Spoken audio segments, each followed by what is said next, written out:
aquilo que o Espírito Santo quer falar ao nosso coração. Eu só peço em nome de Jesus que você não converse com ninguém, mas fique atento à voz do Espírito Santo. Amém? Amém. Não estou dizendo para você estar atento à voz do Márcio, mas sim à voz do Espírito Santo. Porque mais importante do que aquilo que o Márcio vai dizer é aquilo que o Espírito Santo vai dizer através daquilo que o Márcio vai dizer. Amém? Amém. Nós temos necessidades diferentes, pessoas diferentes aqui, e eu só tenho uma palavra. Mas o Espírito Santo pode pegar a palavra que eu falo e suprir a sua necessidade. Amém. Eu vou estar falando da palavra de Deus. Amém. Amém. Amém. Amém, gente? Amém. É sério o que a gente fez aqui essa noite.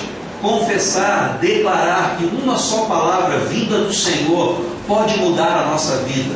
Isso é sério, isso é verdade, isso acontece se você crer.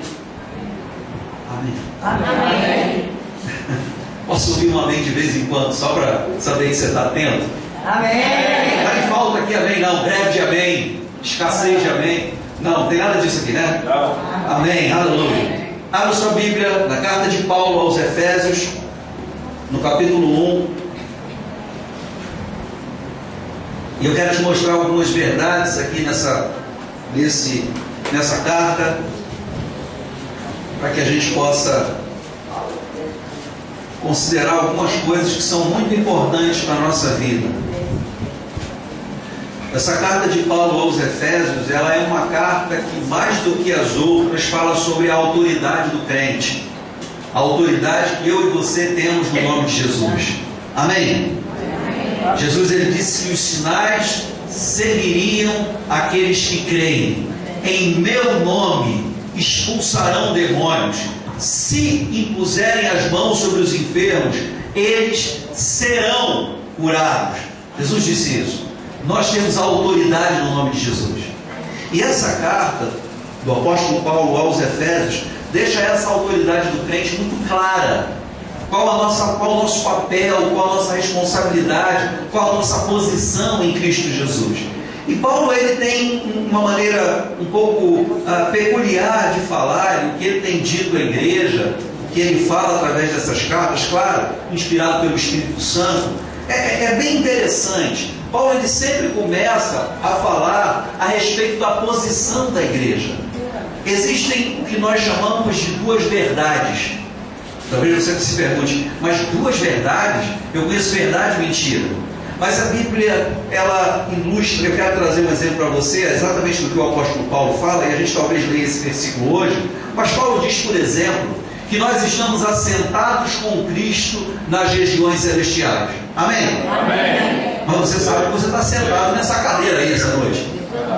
Nós estamos sentados nessa cadeira e estamos assentados também com Cristo nas regiões celestiais. Nós chamamos esse assentados com Cristo nas regiões celestiais de verdade legal ou posicional. É a nossa posição em Cristo. É uma posição de autoridade. É uma verdade legal. Legalmente, nós estamos assentados com Cristo nas regiões celestiais. Nós estamos nessa posição.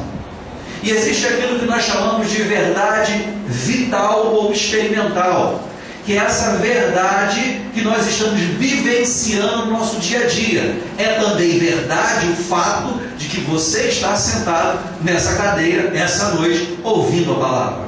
Amém? Amém. Duas verdades.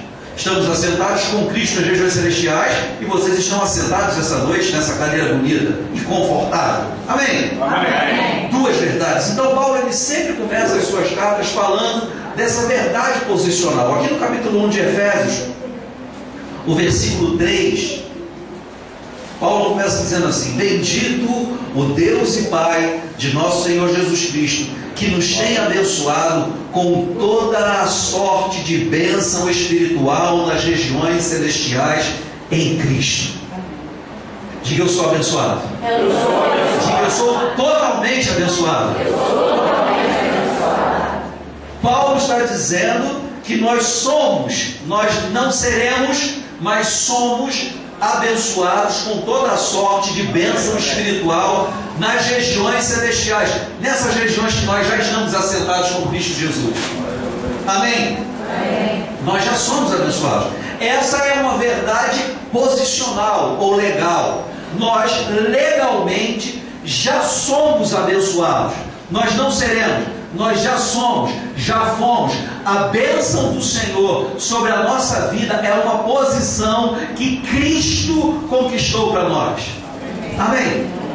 Então nós já somos abençoados, ainda que nós não estejamos vendo a manifestação dessas bênçãos em algumas áreas da nossa vida. É verdade também que a gente tem algumas necessidades, alguns desafios, algumas coisas que nós precisamos, alguns sonhos ainda não realizados. O que vai fazer a ligação entre essa verdade, esse fato de que nós já somos abençoados com toda a sorte de bênção espiritual nas regiões celestiais, e o fato de que a gente está tendo alguma necessidade aqui hoje, é a nossa fé. Fé. Depois você faz uma edição aí para dar uma melhorada nesse fé que saiu assim.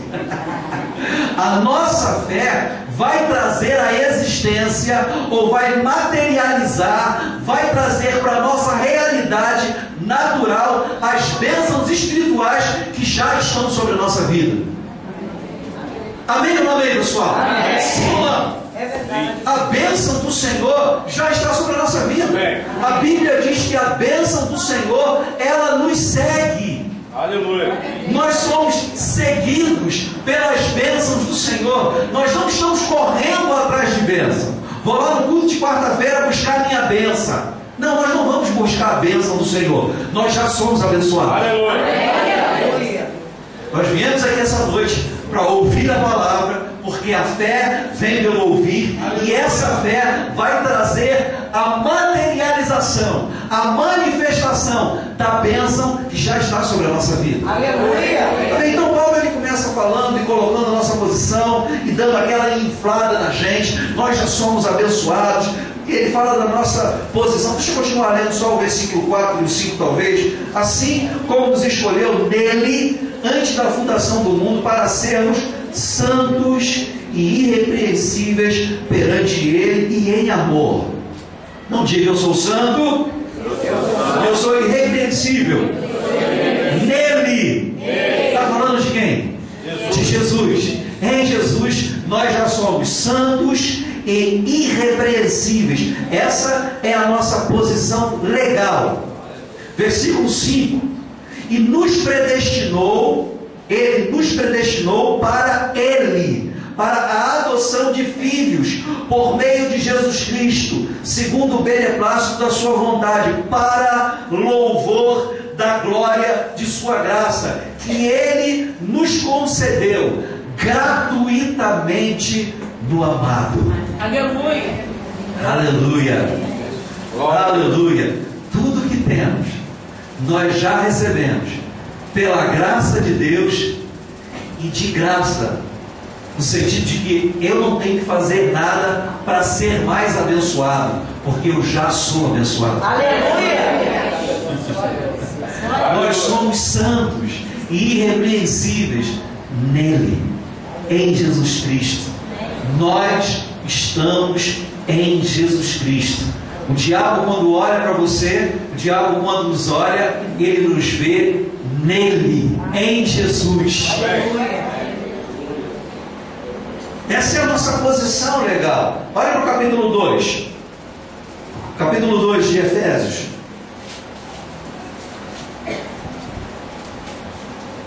Ele quem?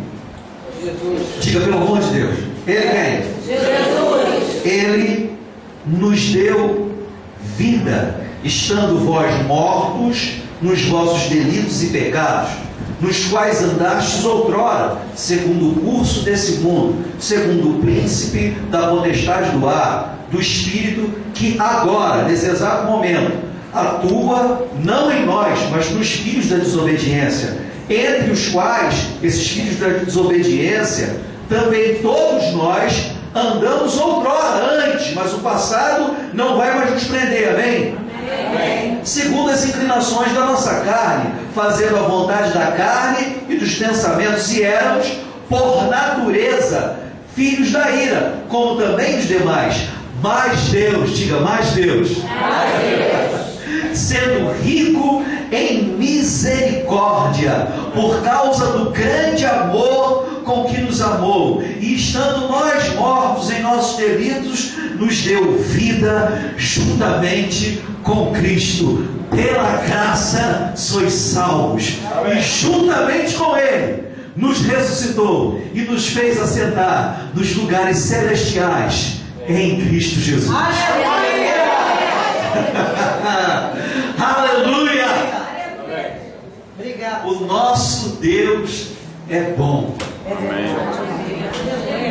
Eu fico ouvindo as pessoas dizendo que agora que você recebeu a Jesus Cristo, agora que você escolheu caminhar com o Senhor, você vai ver como é difícil, como é mais complicado, agora que as coisas vão apertar a gente. É o meu testemunho pessoal. Era muito pior sem Deus do que com Deus. Era muito pior servir ao diabo do que ser filho de Deus. É incomparavelmente melhor servir ao nosso Pai de amor. Você escolheu o melhor caminho. Você escolheu viver o melhor. Você escolheu viver uma vida que você nunca viveu antes. E Ele nos amou quando nós estávamos vivendo aquela outra vida. É muito melhor, gente. Você fez a escolha certa. Você é um privilegiado. Eu quero, em nome de Jesus, aplaudir você.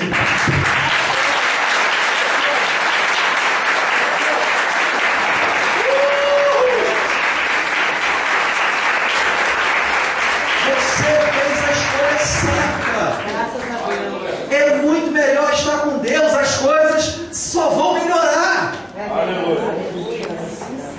Pode ser que ainda não estejam perfeitas, pode ser que ainda não estejam nem boas, mas só vai melhorar. Porque Deus é por nós. Se Deus é por nós, quem será o idiota que será contra nós? Deus é por nós, Ele está do nosso lado. Deus e nós, ou Deus e você, é a maioria. Maior é o que está em nós do que aquele que está no mundo. Deus é por nós. Então a gente está vendo essa nossa posição. Então a gente já sabe, e Paulo, ele no capítulo 1, ele faz toda uma oração por essa igreja, para que essa igreja recebesse espírito de sabedoria e de revelação, no pleno conhecimento da vontade de Deus, para que essa igreja pudesse conhecer quem eles são em Cristo, o que eles têm em Cristo Jesus, e o que eles podem em Cristo Jesus. E esse conhecimento, ele é revelado. Ele não é um conhecimento intelectual, ele é um conhecimento que tem que descer para o nosso coração. Nós temos que saber quem nós somos em Cristo, o que nós temos em Cristo, qual a nossa posição em Cristo Jesus. Se nós tivermos os olhos do nosso coração abertos, tivermos o conhecimento dessa verdade, nós só vamos avançar. Nada vai nos parar. Porque quando o diabo quiser fazer qualquer gracinha, nós já sabemos qual é a nossa posição em Cristo e qual é a posição dele hoje. O próprio apóstolo Paulo diz que nós estamos assentados com Cristo e que Cristo se assentou à destra de Deus Pai, muito acima de todo principado e potestade. Quando Jesus olha para esses grandes principados e potestades, ele olha de cima para baixo. E ele vê pequenas baratas querendo tirar a paz do povo dele. O diabo não é nada demais. Ele já foi vencido e derrotado. Jesus, ele olha muito acima para o que o diabo está fazendo. E a novidade, ou a boa notícia, é que nós estamos assentados com Ele.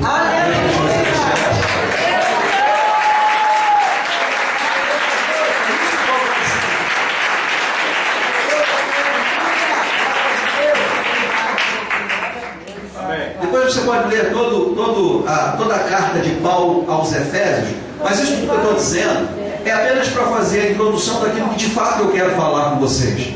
O capítulo 5 de Efésios, Uma vez que nós já entendemos qual é a nossa posição em Cristo, assim como em todas as outras cartas, Paulo então começa a falar da nossa verdade experimental, ou seja, se nós estamos em Cristo, se nós temos essa posição em Cristo, se antes nós estávamos mortos e agora nós temos vida, se Ele nos resgatou, nos tirou do império das trevas e nos trouxe para o reino do Filho do seu amor. Então o capítulo 5 de Efésios diz assim: sede, pois.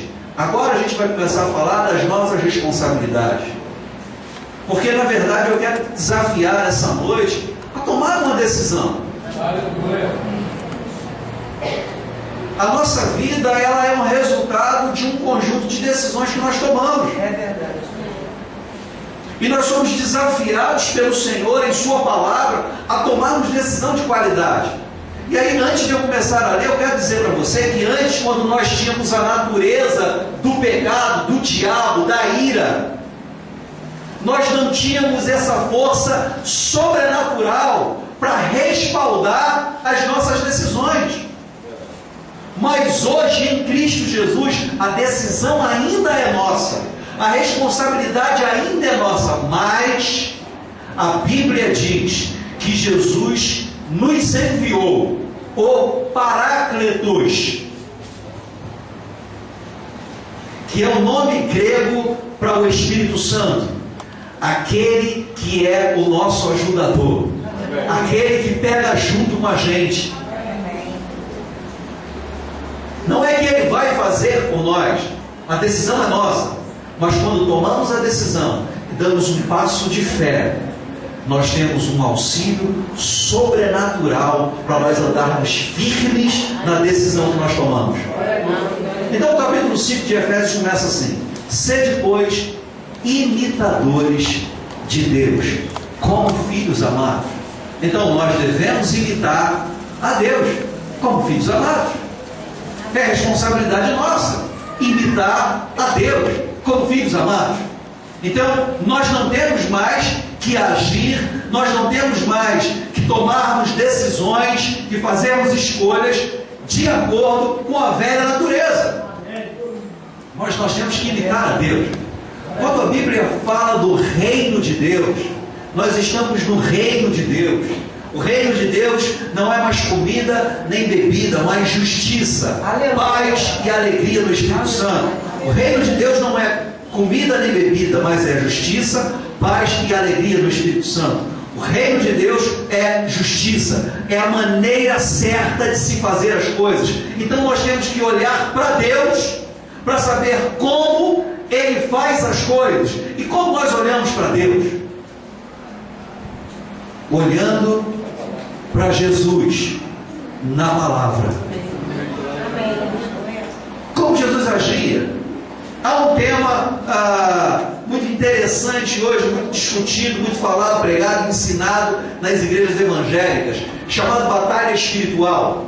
Como é que essas batalhas espirituais elas eram travadas por Jesus? Jesus é o modelo, amém? Ele é o referencial. Paulo disse que nós devemos olhar firmemente para Jesus, autor e consumador da nossa fé. Então Ele é o nosso modelo, Ele é o nosso referencial. Se você ler sobre Jesus sendo tentado no deserto, você vai ver que todas as vezes que Satanás tentava Jesus, a resposta de Jesus é: Satanás, está escrito. Aleluia. Satanás, está escrito. Satanás, as Escrituras dizem isso. Satanás, a Bíblia diz isso. Aleluia. Se você quer aprender sobre batalha espiritual, eu acabei de te ensinar, é só isso, não tem mais nenhuma outra visão. Aleluia, verdade. Nós nos mantemos firmes na nossa posição em Cristo Jesus, falando a palavra. Aleluia. Acabou a aula, acabou a matéria batalha espiritual. Acabamos de aplicar um módulo, batalha espiritual em nível estratégico. Você que crê, os sinais vão te seguir. Amém. Em nome de Jesus, você vai expulsar demônios. A Bíblia não está falando só de demônios que estão dentro do corpo de pessoas. A Bíblia diz: vamos expulsar demônios, seja qual a categoria, a posição hierárquica, a patente, a graduação que ele tiver, ao nome de Jesus, todo joelho vai se dobrar e toda língua vai confessar que ele é o Senhor. Não tem diabo mais forte que o nome de Jesus. É verdade. Jesus é o maior. Graças a Deus. Maior é o que está em nós do que aquele que está no mundo.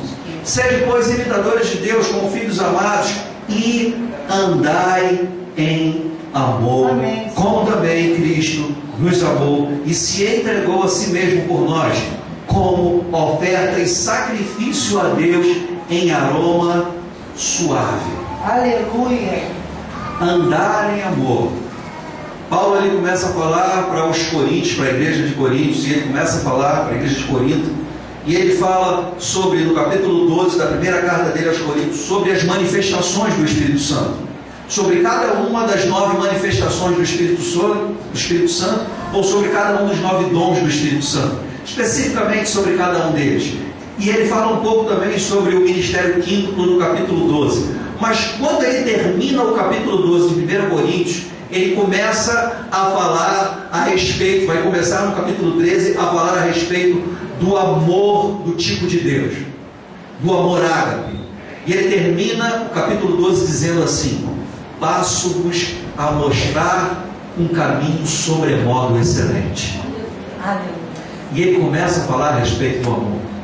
E aqui Paulo também está dizendo para essa igreja que tem essa posição em Cristo, que ela deve andar em amor.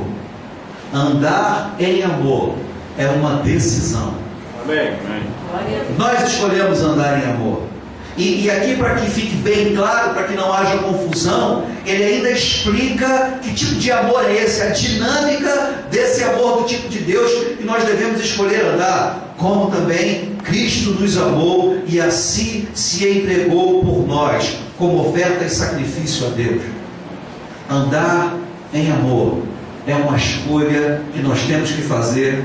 Isso é imitar a Deus, amar o nosso próximo, não como nós nos amamos a nós mesmos, porque isso é lei. Amém. O novo mandamento que Jesus nos deu é amar como Ele nos amou. Amém.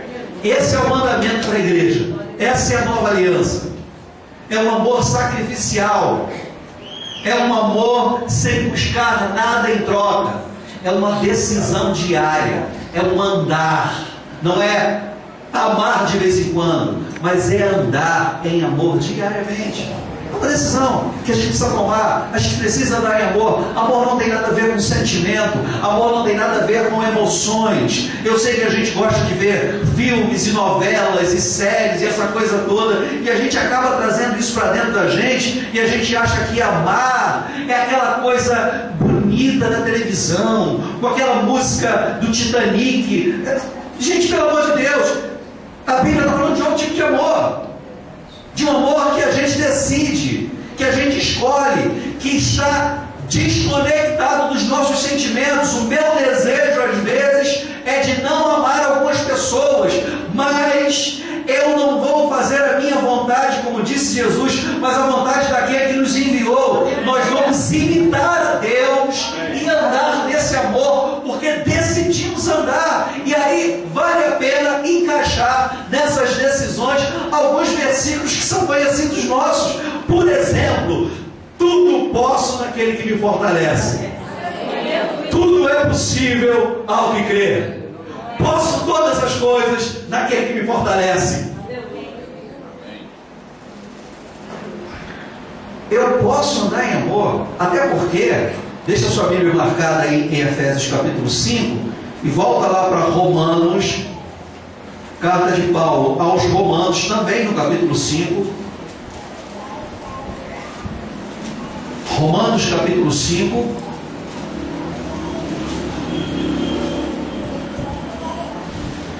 Versículo 5. Eu vou ler aqui na minha versão.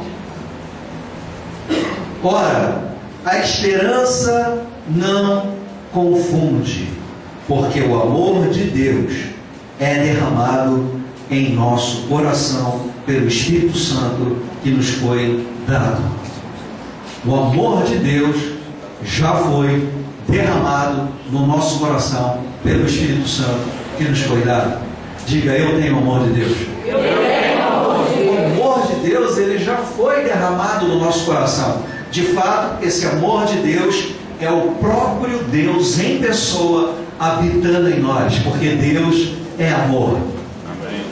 O amor é o fruto do Espírito, é o resultado do Espírito Santo no nosso espírito. Nós já temos o amor de Deus. Agora, o fato de termos o amor de Deus derramado no nosso coração pelo Espírito Santo não nos libera da responsabilidade de andar em amor. Andar em amor é uma decisão nossa, mas o amor de Deus já está aqui dentro de nós. Então, quando nós tomamos a decisão de andar em amor, há um amor sobrenatural para respaldar essa nossa decisão. Amém? Amém. Mas o primeiro passo é nosso, e é pela fé. Não tem nada a ver com sentimento. A vontade é de estrangular, a vontade é de morder. Mas nós escolhemos um caminho melhor, o de andar em amor. Jesus disse: amai os vossos inimigos. Aumenta a minha fé, Senhor.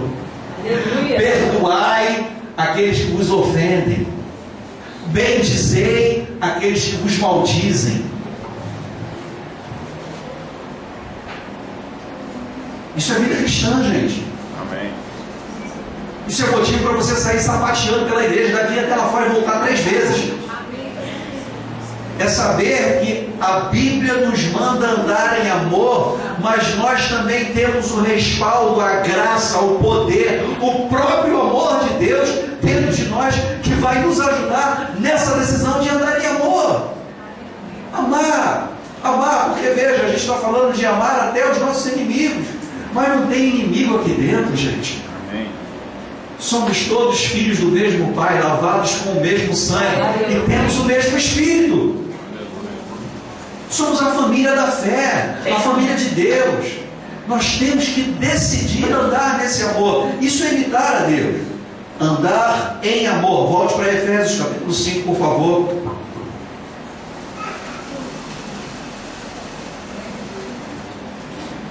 Até que hora? Bastante tempo. Versículo 3. Mas toda, versículo 3, não é isso? Mas toda a impudícia, toda sorte de impurezas ou cobiça, nem sequer se nomeie em vosso meio, como convém aos santos. Deixa eu ler só o 4 para a gente conversar melhor. Nem conversação torpe, nem palavras vãs ou chocarrices, coisas essas inconvenientes, antes, pelo contrário, ações de graça. É uma decisão nossa falar somente aquilo que edifica. Não estar envolvidos em conversação que não esteja regada, encharcada nesse amor que nós temos que andar. É uma decisão. Não é Deus que vai fazer por nós. Agora que eu entreguei a minha vida a Jesus, fui batizado com o Espírito Santo, aleluia, fiz o curso de fundamentos, eu sei que a minha língua vai ser sobrenaturalmente dominada pelo Espírito Santo. Isso não existe. Eu é quem decido o que eu vou falar e o que eu não vou falar. Aleluia. Tiago diz que o homem que domina a sua própria língua, ele controla a sua vida toda. Aleluia. Verdade. Tem um negócio chamado, mas tem gente que não tem, mas se você tem dente ou dentadura ou só a gengiva, sabe que esse negócio aqui, ele trava a língua não sai. Você fechar assim, ó, a língua não consegue sair. Verdade. A gente tem que controlar a língua. tomar essa decisão de andar em amor. Tem coisas que não são convenientes, tem coisas que não nos convêm. Lembra que a Bíblia diz que tudo me é lícito, mas nem tudo me convém? Existem algumas conversações, alguns comentários que não se convém, a gente não deve dominar isso, não é conveniente aos santos. Lembra que nós somos santos e irrepreensíveis nele. Amém. Então não é conveniente para nós termos alguns tipos de conversas, mas antes nós temos que ter na nossa conversa ações de graças, atitudes e palavras e conversações de gratidão, que expressam a nossa gratidão. É fato que a Bíblia diz que um dos sinais dos tempos é que nos últimos dias os homens seriam ingratos. Ingratidão é algo que a gente tem visto e é algo que a gente tem vivido. Quantas vezes pessoas foram ingratas conosco? Quantas vezes nós fizemos tantas coisas pelos outros e o que a gente recebeu em troca foi ingratidão? Mas quantas vezes também nós fomos ingratos? É verdade. Porque quando a gente faz algo diferente disso que a gente acabou de ler, quando nas nossas conversações não há nenhum tipo de expressão de gratidão ao Senhor, a gente acaba fazendo o que a gente não deve fazer, falando o que a gente não deve falar. Também é uma decisão nossa, é uma escolha nossa, controlar a nossa língua. Tem um livro que eu gosto muito da Joyce Meyer, chamado Eu e Minha Boca Grande. Eu já li umas 2 vezes esse livro e está começando a fazer efeito na minha vida. Tem que ler mais algumas 20 vezes, mas... Amém. E tomar a decisão, Aleluia, de não falar qualquer coisa. Gente, às vezes eu fico preocupado de conversar com algumas pessoas que a conversa é só futilidade. Eu não estou dizendo que a gente tem que ser religioso e o tempo todo falar da Bíblia e do Evangelho, ainda que vai ser bom falar o tempo todo da Bíblia, mas eu digo da religião, do contexto. Tem gente que é inconveniente, que não sabe conversar sobre outros assuntos, que não pode chegar, não pode participar de alguns grupos, mas tem gente que só fala besteira o tempo todo. Porque em nome da não religiosidade, a gente acaba sendo como ímpio. verdade. Eu não estou falando de crente que fala palavrão. Sim. Até porque não tem isso aqui no nosso meio. Eu creio, Jesus. A fé chama à existência as coisas que não são como se já fossem. Amém. Pela fé, Senhor. Mas existe um outro tipo de conversa que nem tem palavrão, mas que não edifica. E a gente fica passando o tempo, e aí mais uma vez eu vou dizer para você: se desconecta, se afasta de gente que só fala sobre futilidades, sobre coisas que não edificam, gente que fica muito presa no dia a dia. A Bíblia diz que nós devemos pensar nas coisas que são do alto e não nas coisas que são daqui da terra. Louvado seja Deus pela vaidade das nossas irmãs. Eu louvo a Deus pela vaidade, pela beleza da minha própria esposa. Mas, gente, a vida é muito mais do que isso. É verdade. Tem um outro livro que eu também vou indicar, do Augusto Cury, que é a Ditadura da Beleza. Um excelente livro. Você deveria ler. Eu e Minha Boca Grande, da Joyce Meyer. Eu não estou ganhando nenhum, aliás, não estou a livraria ainda, não estou ganhando nenhuma porcentagem em cima da venda desse livro. Mas é um bom livro para se ler. A Ditadura da Beleza, Joyce Meyer, Eu e Minha Boca Grande. É extremamente importante a gente começar a renovar o nosso entendimento nesse tipo de literatura. É verdade. E eu fico ouvindo, eu vou falar sobre isso daqui a pouco, depois eu falo, então não vou falar isso agora para não me antecipar, porque está escrito aqui na Bíblia, só para ter um respaldo daquilo que a gente está conversando. Mas deixa eu avançar um pouco para a gente conversar melhor. Versículo 5. Sabei, pois isto, nenhum incontinente, ou impuro, ou avarento, que é idólatra, o avarento é idólatra, tem herança no reino de Cristo e de Deus. Ninguém vos engane com palavras vãs, porque por essas coisas vem a ira de Deus sobre os filhos da desobediência. Portanto, não sejais participantes com eles nessas coisas que trazem a ira de Deus. Pois, versículo 8, outrora eres trevas, porém agora sois luz no Senhor. Andai como filhos da luz, porque o fruto da luz consiste em toda bondade, justiça e verdade. Aleluia. Glórias a Deus. O que tem que se manifestar na nossa vida é bondade, justiça e verdade. Amém? Amém. Versículo 10. Provando sempre o que é agradável ao Senhor. E aí eu me lembro de Paulo falando em Hebreus capítulo 11, versículo 6. Sem fé é impossível agradar ao Senhor. Versículo 11. E não sejais cúmplices nas obras infrutíferas das trevas, antes, porém, reprovai-as. Sabe aquela coisa do crente legal? Meu fulano é crente, mas é legal pra caramba. É gente boa. Eu nem sabia que ele era crente. Muito provavelmente, essa pessoa está sendo cúmplice nas obras das trevas. É aquele crente agente secreto dentro da empresa, da faculdade e às vezes até na família.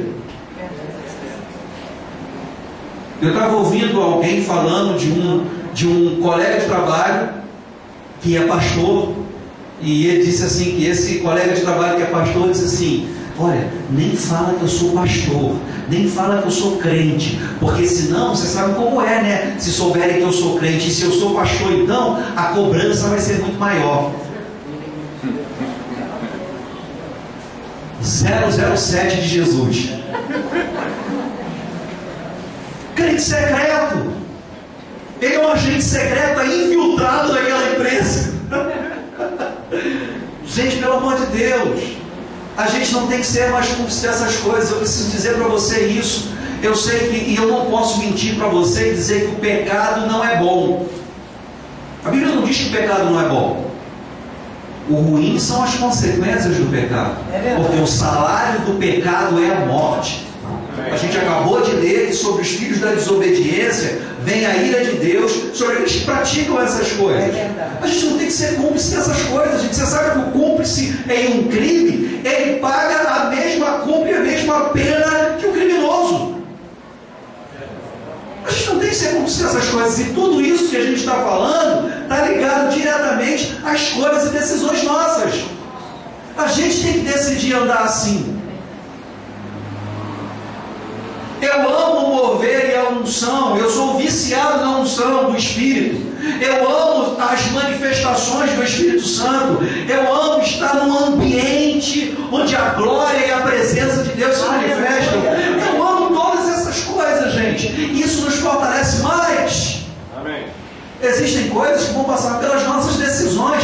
E às vezes essas decisões têm que ser tomadas com algo assim, num ambiente onde a gente não está sentindo nada.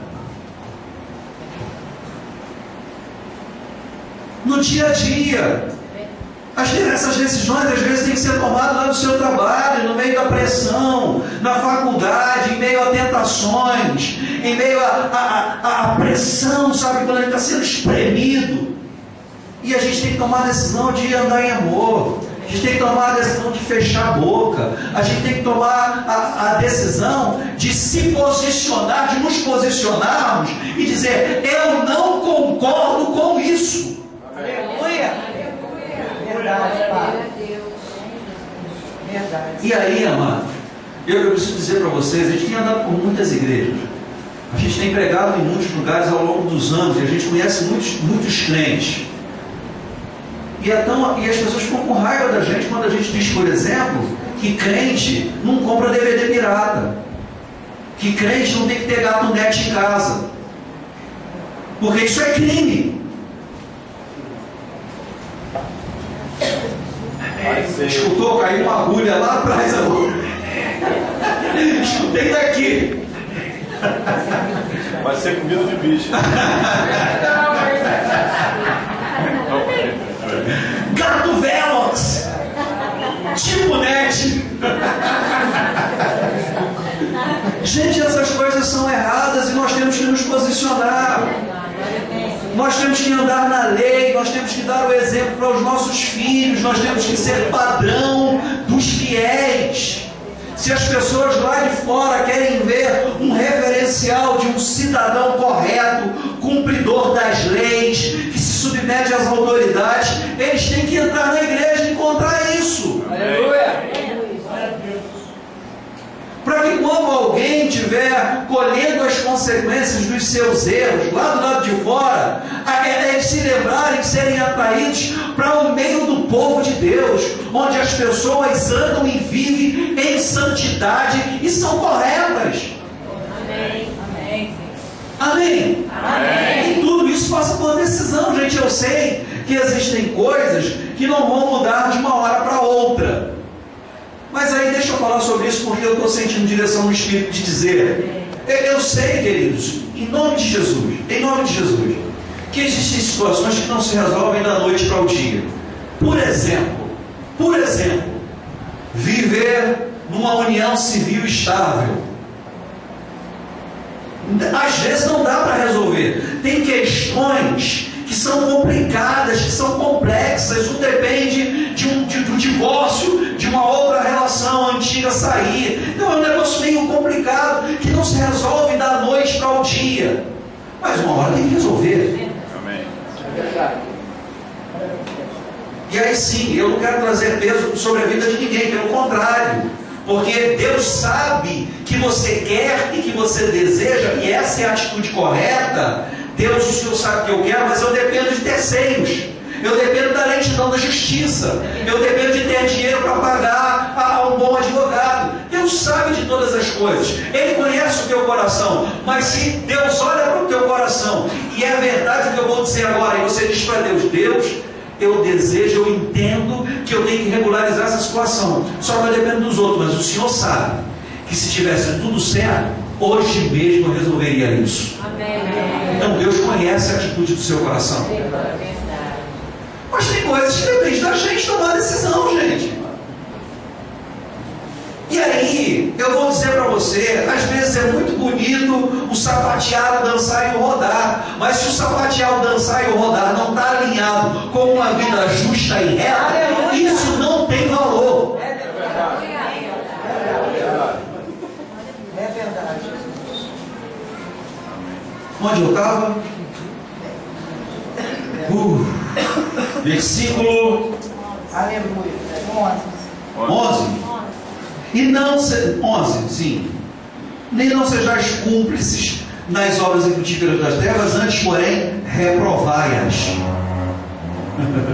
Porque o que eles fazem em oculto, o só referia vergonha.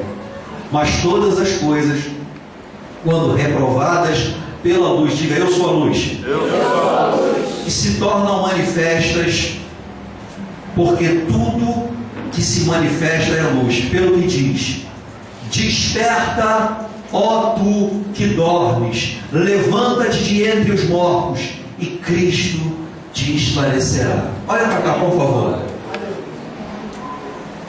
Desperta-te de entre os mortos. É responsabilidade nossa. Nós não somos filhos das trevas, e nós não estamos mais mortos espirituais. Nós já lemos hoje que quando nós éramos e estávamos mortos nos nossos delitos e pecados, Ele nos deu vida. Nós fomos ressuscitados com Cristo e estamos assentados nas regiões celestiais. Mas a Bíblia diz que nós devemos despertar de entre os mortos. Despertar e nos levantar de entre os mortos. Isso quer dizer que tem gente que ainda não despertou, que tem gente que não tomou a decisão de despertar e de se levantar. Então, por mais que ela esteja ou tenha hoje a vida de Deus, quando a gente olha para ela, ela está tão deitada como os mortos, e não dá para identificar quem é morto e quem é vivo, porque eles estão fazendo a mesma coisa.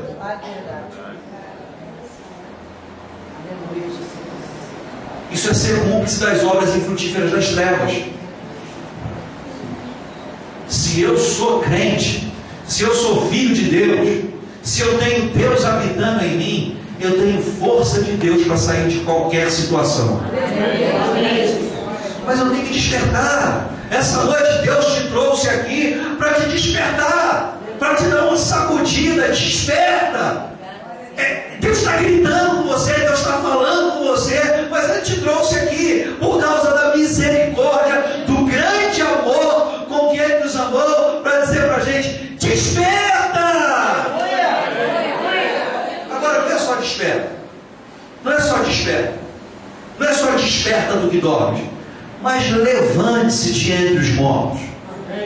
Tome uma decisão de qualidade, de se levantar, de erguer a cabeça, de deixar o passado para trás e de avançar. Se eu errei até hoje, se eu estava vivendo uma vida muito parecida com a vida que os filhos das trevas vivem, com a vida que aqueles que não têm Jesus vivem, eu vou viver a partir de hoje. Não importa o ontem, ninguém está aqui para te acusar pelo ontem. Não há mais condenação para os que creem. Eu quero dizer para você: Deus te trouxe aqui para que você desperte hoje e comece a viver a partir de hoje uma vida diferente. E o passado não vai mais te condenar. É daqui para frente. Paulo disse: uma coisa eu faço, é que esquecendo-me das coisas que para trás ficaram, eu sigo para aquelas que estão diante de mim. Amém. É daqui para frente, é de agora em diante. Vai ser diferente. Eu decido fazer diferente. Agora, como é que a gente chega a essa situação de viver como morto, mesmo tendo a vida de Deus? Com pequenas concessões, com pequenas permissões, com pequenas coisinhas, sabe, que a gente não fazia antes e que a gente começa a abrir um pouquinho aqui, um pouquinho ali, um andar menos em amor nessa situação, com esse irmão, com essa irmã, ter algum tipo de conversa, começar a falar incredulidade, palavras negativas, encher a mente com pensamentos negativos, encher o coração com palavras que não vão te levar a lugar nenhum. Pequenas decisões, pequenas escolhas, colocar sempre o Senhor em segundo lugar, não dar mais prioridade à palavra de Deus, decidir viver uma vida de oração sem qualidade. Orávamos muito no passado, mas hoje é muita correria, não tem muito tempo, e a gente acaba abrindo mão. Talvez eu não tenha tempo hoje de estar trancado no meu quarto por horas orando em outras línguas, mas eu tenho tempo em qualquer lugar e em qualquer momento de viver uma vida de oração, porque Deus habita em mim. Amém. Eu posso estar dentro do ônibus, do meu trabalho, em qualquer lugar, andando e orando, como Paulo diz em 1 Coríntios, no capítulo 14, comigo mesmo e com Deus. Não precisa atrapalhar a viagem de ninguém no trem nem no ônibus, como aquela música que o Nilson gosta, do cara que é batizado no Espírito Santo no ônibus. Você não precisa atrapalhar ninguém, você não precisa dar show, você não precisa fazer espetáculo. E você sabe que a gente perde o sobrenatural por causa do espetacular? Eu preciso dizer isso para você. Estar sentado quietinho no seu lugar, no ônibus, com o olhinho fechado, sem incomodar ninguém, falando: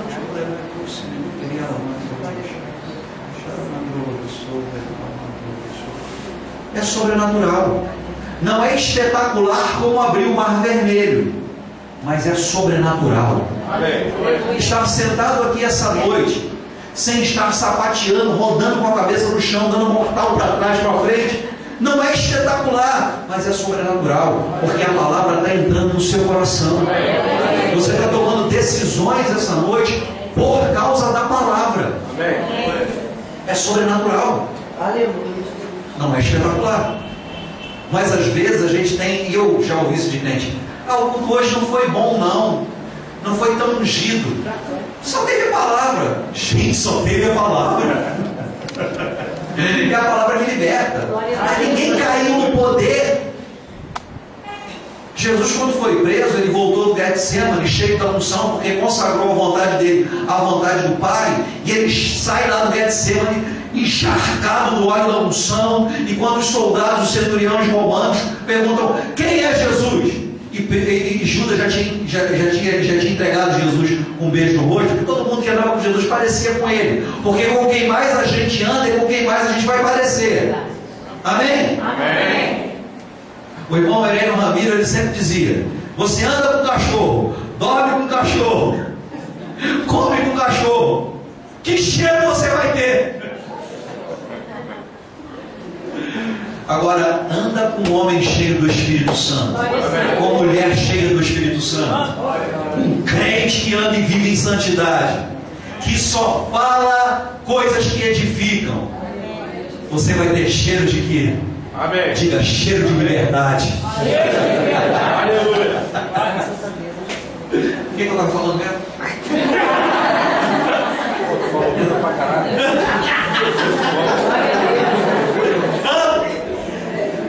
Está vendo como vocês estão prestando atenção naquilo que eu estou falando? O espetacular e o sobrenatural. O espetacular e o sobrenatural. Obrigado, Paulo Marcelo. O espetacular e o sobrenatural. Às vezes a gente perde o sobrenatural porque a gente quer o espetacular. A gente quer assim eu estava falando do centurião romano, dos soldados romanos que prenderam Jesus. Jesus sai do Getsemane cheio do Espírito Santo, ungido, e Judas dá o beijinho em Jesus para trair Jesus, para identificar quem era Jesus. E quando eles perguntam quem é Jesus, eles já sabiam, porque Judas já tinha entregado Jesus. Quem é Jesus? Jesus diz assim: sou eu. A Bíblia diz, o relato bíblico diz que todos caíram debaixo do poder de Deus. Aí eles se levantaram e prenderam Jesus. Ninguém se converteu. Não foi espetacular? Foi um mover. Caramba, fui num culto lá com soldado romano, caiu todo mundo debaixo do poder. Foi uma bênção, foi bênção. Tem gente que dá mais valor ao cair no poder, e tem gente que não cai no poder, cai pela fé. Como é que aquele apóstolo? Aquele apóstolo caiu pelo poder. Qual? Aquele. Peraí, você tá me filmando. Pois é, o irmão caiu lá no poder, lá na unção. Aí ele viu que não filmaram, aí ele levantou, mandou sair da frente e caiu de novo.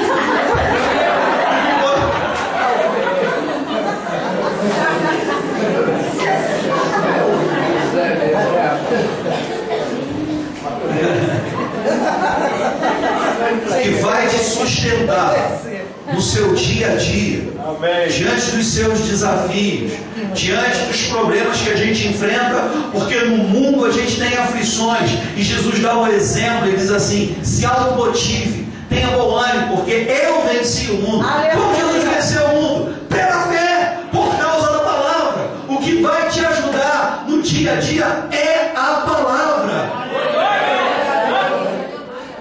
Ame a palavra. E se houver manifestações, flua nas manifestações. Mas se não houverem manifestações, guarde a palavra no coração.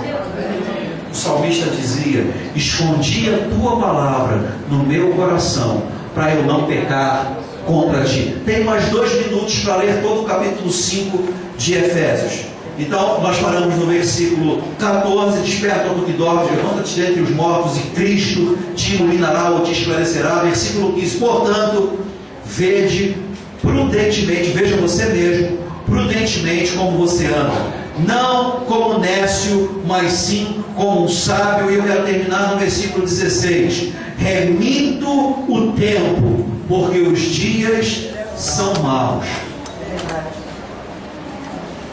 Arrumar tempo, remir o tempo, administrar o tempo, é responsabilidade nossa. Nós decidimos arrumar tempo. E gente, o dia só tem 24 horas. Não tem oração que vai fazer o dia ter 25. O dia tem 25 horas. Talvez você faça até o sol parar.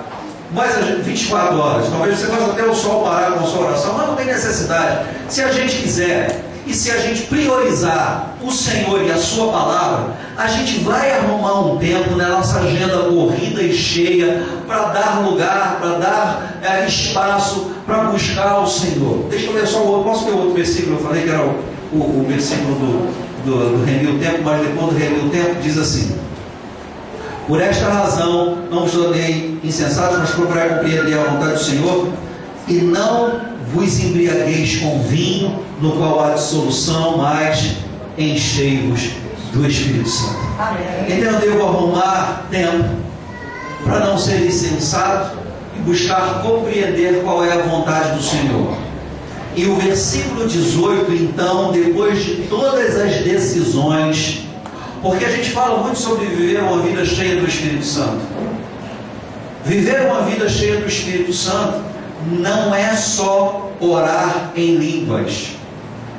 Orar em línguas tem um valor tremendo, mas as nossas decisões vão nos fazer, porque quando a gente lê no versículo 18, encha-se do Espírito, não se embriague com vinho, mas se encha do Espírito. Essa palavra se encha, ela quer dizer se encher continuamente.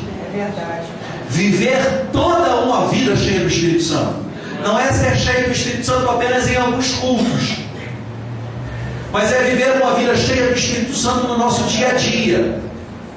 Para se viver uma vida continuamente cheia do Espírito Santo, nós precisamos tomar decisões de qualidade. Arrume tempo para o Senhor, dê prioridade ao Senhor, abra mão de algumas horas de televisão para se dedicar ao Senhor, porque a gente reclama, não tenho tempo, eu trabalho tanto, estudo e não sei o que, e é tão difícil, não consigo ler a Bíblia, não consigo orar. Aí quando a gente dá um pouquinho de corda, aí a pessoa está falando do último capítulo da novela, do Jornal Nacional e de uma série de coisas. Como é que não tem tempo? Tem tempo. Tem tempo, gente. Sem tempo para ficar fofocando da vida dos outros, tem tempo para falar com o Senhor. Sem tempo para ficar gastando tempo diante de uma televisão. E eu não estou dizendo que é pecado ver televisão. Eu não estou dizendo que é pecado ir ao cinema ou ir à praia ter lazer. Nós temos que viver uma vida com equilíbrio. Mas a prioridade é o Senhor. Se eu só tenho 2 horas no meu dia livre, essas 2 horas. Dá tempo. Aquelas plaquinhas da diga assim. Sendo filmado, tem até aquela coisa do. Tem que dar uma de Wagner Monte. A gente precisa priorizar o Senhor para viver uma vida cheia do Espírito Santo. Amém, Jesus, amém. Na próxima oportunidade que eu tiver, a gente vai estar falando mais sobre, vamos dar continuidade a esse capítulo, se o Senhor permitir, falar sobre viver uma vida cheia do Espírito Santo, falando entre nós, com salmos, hinos e cânticos espiritual, entoando e louvando a Deus de coração. Viver essa vida cheia do Espírito Santo. Mas a gente precisa, em nome de Jesus, tomar uma. A gente não pode sair daqui essa noite sem tomar uma decisão. Tomar uma decisão de qualidade, de nos tornarmos, como Paulo disse a Timóteo, padrão dos fiéis, referencial. O Jesus mais perto ou mais próximo que a sua família vai ver é você. Amém. Que os seus vizinhos vão ver é você. Que os seus colegas de trabalho vão ver é você. Que os seus colegas na escola, na faculdade vão ver é você. Você é o referencial. Paulo disse: sede meus imitadores. Paulo era sujeito homem, é sujeito homem. Sede meus imitadores, como eu sou de Cristo. Nós temos que imitar, como lemos aqui, a Deus. Andar como Cristo andou, em amor. E nós vamos nos tornar um referencial, um padrão no mundo que tem carência hoje de referenciais. As pessoas lá fora, você pode pensar que não, mas as pessoas lá fora estão procurando alguém que vive uma vida correta, porque ninguém quer viver uma vida errada pelo resto da vida. Eles estão procurando, eles estão decepcionados porque não tem ou não viram muitos crentes como referencial, pelo contrário. Estão procurando gente que viva correta, gente que tome a decisão de seguir as leis, de fazer o que é certo, de regularizar a sua situação, de acertar o que precisa ser acertado, que vive uma vida cristã. Gente assim. Amém? Fique de pé, por favor.